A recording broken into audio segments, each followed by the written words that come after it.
करने के लिए। वज़ीर आज़म सन्ना राय, मैंने अपने तरीके से वहां रियासत की बात की। वज़ीर आज़म कटरा आए, मैंने वहां रियासत की बात की। कोई मुलाकात मेरी अमित शाह साहब या नरेंद्र मोदी साहब या किसी भी सीनियर मिनिस्टर से नहीं होती जिसमें मैं रियासत के हवाले से बात नहीं करता। और हर मुलाकात में मुझे कहा जाता है कि हम कर रहे हैं, लेकिन जब पार्लियामेंट में इस पर सवाल उठता है, जब मीडिया वाले सवाल करते हैं उनसे, वो कहते हैं उचित समय पे होगा, सही मौके पे। और मैं पूछता हूं उनसे, खुदा ना हमें बस यही बताइए, उस उचित समय को, उस सही मौके को हम किस तरह पहचानेंगे? मुझे यही बताइए। बताएं मुझे और मेरे साथियों को क्या करना है इस गाड़ी को उस मंजिल तक पहुंचाने के लिए जिसमें हम ये कह सके कि हम उचित समय पर आ गए हैं, अब आपको रियासत का दर्जा वापस मिलेगा। बताइए। और मैं फिर आपसे कहता हूं, अगर आपका उचित समय यही है कि जब बीजेपी की हुकूमत बनेगी तब यहां रियासत का दर्जा वापस मिलेगा, तो खुलेआम कम से कम इतनी तो हिम्मत करिए,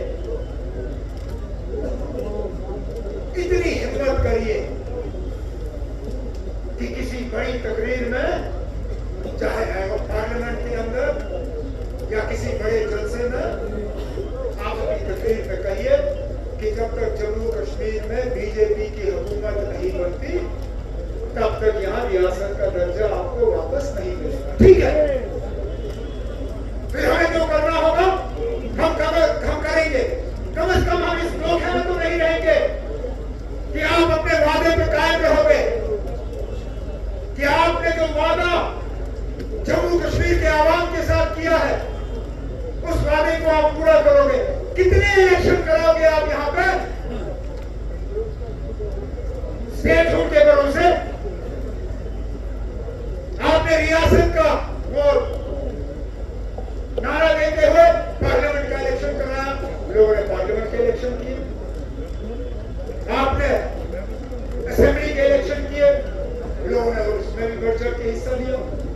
हम आप कहते हो पंचायत के भी इलेक्शन, तो आज अपने आप से पूछना होगा क्या हुआ? आखिरकार पौने 2 साल इस हुकूमत को बने हुए आज क्यों हम जंतर मंतर में एहतजाज करने की बात कर रहे हैं?